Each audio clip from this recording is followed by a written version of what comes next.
ایک مشہور مصنف نے اپنے مطالعے کے کمرے میں قلم اٹھایا اور ایک کاغذ پر لکھا کہ گزشتہ سال میرا آپریشن ہوا اور پتا نکال دیا گیا۔ بڑھاپے میں ہونے والے اس آپریشن کی وجہ سے مجھے کئی ہفتے تک بستر کا ہو کر رہنا پڑا۔ اسی سال ہی میری عمر 60 سال ہوئی اور مجھے اپنی پسندیدہ اور اہم ترین ملازمت سے سبکدوش ہونا پڑا۔ میں نے نشر و اشاعت کے اس ادارے میں اپنی زندگی کے 30 قیمتی سال گزارے تھے۔ اسی سال ہی مجھے اپنے والد صاحب کی وفات کا صدمہ اٹھانا پڑا۔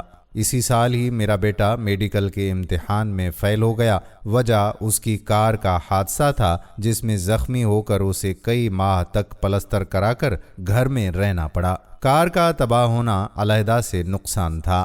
صفحے کے نیچے اس نے لکھا، یہ کیا ہی برا سال تھا۔ مصنف کی بیوی کمرے میں داخل ہوئی تو دیکھا کہ اس کا خاوند غمزدہ چہرے کے ساتھ خاموش بیٹھا خلاؤں میں گھور رہا تھا۔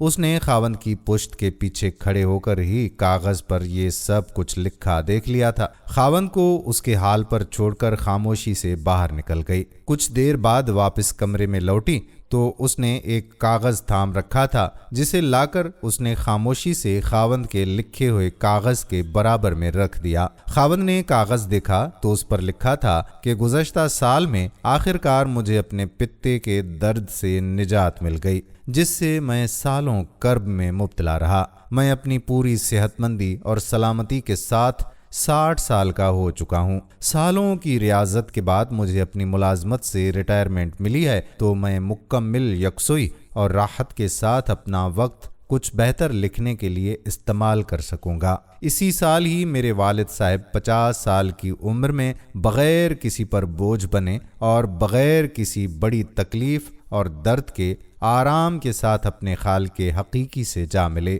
اسی سال اللہ تعالیٰ نے میرے بیٹے کو ایک نئی زندگی عطا فرما دی اور ایسے حادثے میں جس میں فولادی کار تباہ ہو گئی تھی مگر میرا بیٹا کسی معذوری سے بچ کر زندہ اور سلامت رہا۔ آخر میں مصنف کی بیوی نے یہ فقرہ لکھ کر تحریر مکمل کی تھی، واہ ایسا سال جسے اللہ نے رحمت بنا کر بھیجا اور بخیر و عافیت گزر گیا۔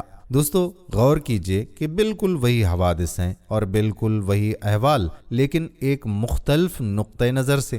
بالکل اسی طرح جو کچھ ہو گزرا ہے اسے اسی نقطہ نظر سے دیکھا جائے جو اس کے برعکس ہوتا ہے، ہم اللہ تعالیٰ کی نعمتوں پر شاکر بن جائیں گے۔ اگر ہم بظاہر کچھ کھو بیٹھے ہیں تو اسے مثبت زاویے سے دیکھیں تو ہمیں جو کچھ عطا ہوا وہ بہتر نظر آنا شروع ہو جائے گا۔ اللہ تبارک و تعالیٰ کا ارشاد ہے کہ اور بے شک تیرا رب تو لوگوں پر فضل کرتا ہے لیکن ان میں سے اکثر شکر نہیں کرتے۔